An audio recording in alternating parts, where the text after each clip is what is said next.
5 US presidents, 5 apologies, the same problem.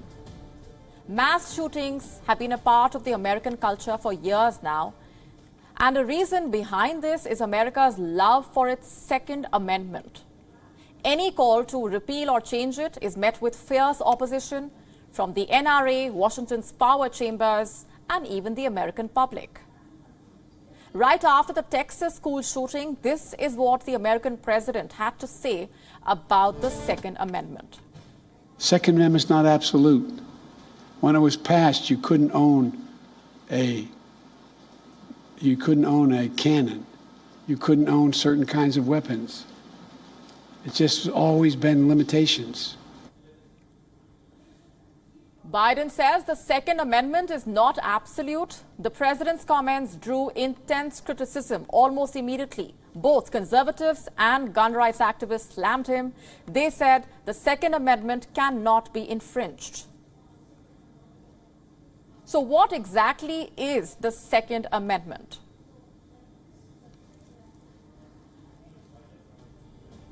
This is what the Second Amendment says. A well-regulated militia being necessary to the security of a free state, the right of the people to keep and bear arms shall not be infringed.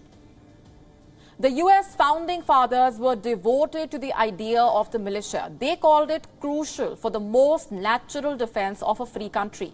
The primary aim of the Second Amendment was to prevent the United States from starting a professional army. In fact, it was the single most important goal of the Second Amendment. This is difficult to imagine today. The US has one of the largest armies in the world, but the founding fathers believe any society with an army cannot truly be free. So what is the logic behind the Second Amendment? Another important fact is that it was never concerned with individual rights. It's not like the founding fathers were against the idea of an individual right to bear arms.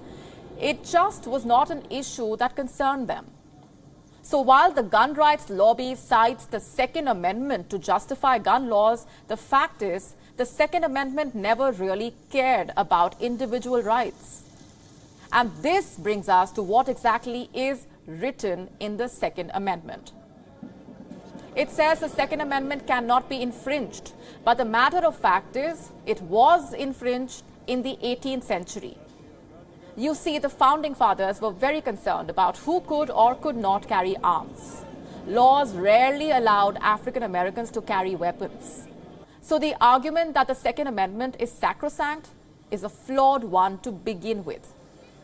America's founding fathers had a vision that armed citizens are the ultimate guarantors of freedom, but that has now become the reason behind America's gun menace.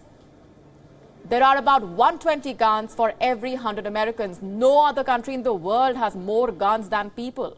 And this makes America's gun homicide rate 25 times higher than that of other wealthy countries. What America needs to understand is this: 18th century laws are now killing 21st century lives in the country.